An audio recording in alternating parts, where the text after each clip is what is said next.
Esse é o Ancapsu e nós vamos falar agora da pesquisa da GERP, que saiu agora e tem números muito interessantes, tá? Mostra, por exemplo, Lula perdendo para todo mundo. Perdendo para o Bolsonaro, para o Tarcísio, para a Michele, e empatando com outros 6 nomes. Detalhe, empatando numericamente atrás desses outros nomes, e que inclui o Eduardo Bolsonaro, tá? Muita gente tem falado, não, que em torno de Bolsonaro vê Eduardo fora do jogo em 2026. Eu já falei para vocês que isso é uma coisa que não quer dizer nada. O Bolsonaro, escolhendo Eduardo Bolsonaro, ele passa a ter chance muito grande em 2026, sem dúvida alguma, né? Vamos entender essa pesquisa aqui, porque é uma pesquisa ótima para a direita e mostra aquilo que eu falo para vocês. O Lula está muito mal nessa história, está perdendo popularidade muito rápido. E daqui para frente tende só a piorar, porque os efeitos da política econômica dele, das idiotices que ele tem feito, dessa gastança desenfreada que ele tem feito, aliado ao problema do tarifaço do Trump, só vai piorar a economia brasileira. Então daqui para frente é ladeira abaixo para o Lula.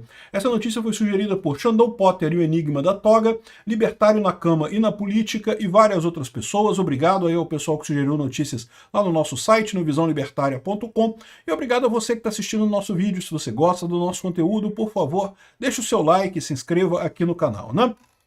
Então, olha só, a GERP é um estudo de pesquisa muito respeitado e tem dado algumas pesquisas, tem acompanhado esse movimento de forma muito consistente ao longo dos últimos anos, né? E ele apontou aqui mais uma vez também um crescimento nas intenções de voto do Lula no primeiro turno. Mas é o que eu falo para vocês, cara, primeiro turno não quer dizer nada, cara. O primeiro turno depende de quem que você bota como outros candidatos ali.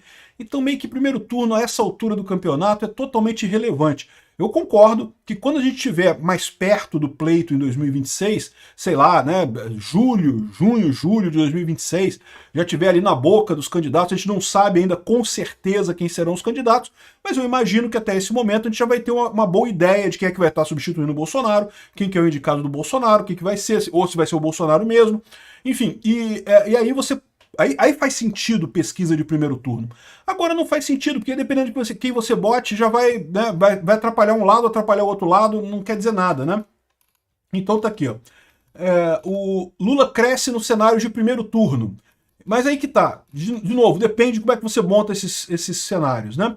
Alckmin testado em cenário de primeiro turno, não quer dizer nada também, né? Agora, o que interessa é isso daqui. Isso daqui eu acho que é importante, cenário de segundo turno. Por quê? Porque no segundo turno é que vai decidir a coisa, né? Muito pouco provável que ou Lula ou Bolsonaro, ou quem o Lula indicar ou quem o Bolsonaro indicar, vá ganhar no primeiro turno. Ninguém tem expectativa disso. A coisa vai para o segundo turno. A questão toda é, e no segundo turno, como é que vai ser? Aí no segundo turno é mais fácil, porque você tem alguns nomes já pré-estabelecidos. Então, por exemplo, ele coloca aqui, ó, Lula e Bolsonaro. Bolsonaro 49%, Lula 38%. Caramba, é uma lavada, né? Repara que os números aqui estão de lavada mesmo pro Bolsonaro. Michele, 48-37, também lavada em cima do Lula. Tarcísio de Freitas, 46-37. Então, muito bom também, Tarcísio de Freitas bem à frente do Lula, ganhando com folga. Ou seja, todos aqui, até aqui, todo mundo ganhando com folga do Lula no segundo turno, né?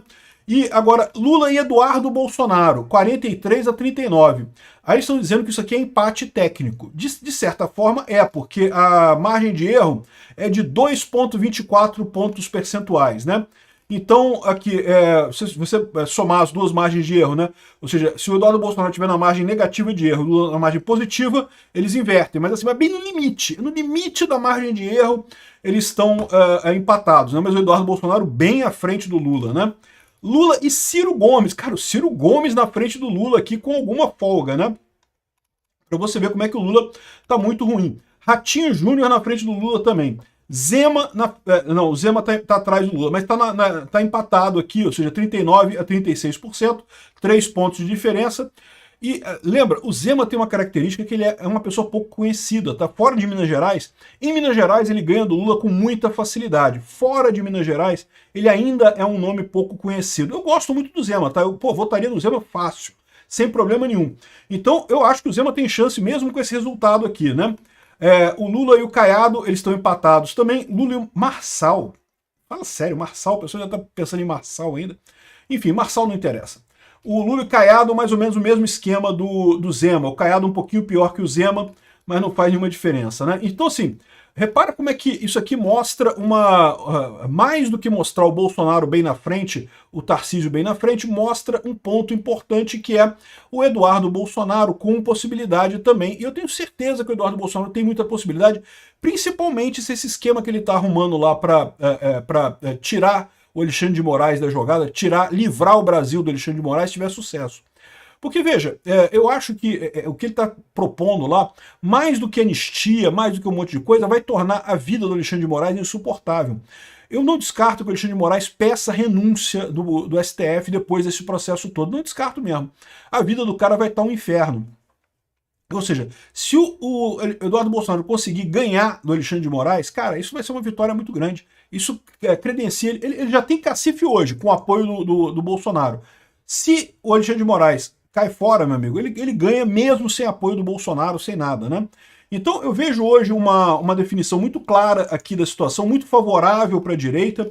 De novo, não tem ninguém desse cenário aqui, com exceção do Marçal, que eu veria algum problema em votar. O Caiado eu votaria, eu confesso que eu não gosto muito do Caiado, mas votaria. O Marçal eu votaria com luva, né? Botaria uma luva, uma camisinha e botaria o negócio para tampar o nojo de votar e votaria no Marçal contra o Lula. Mas fora isso, o resto todo, Zema votaria com facilidade. O Ratinho Júnior eu não conheço muito, mas votaria também.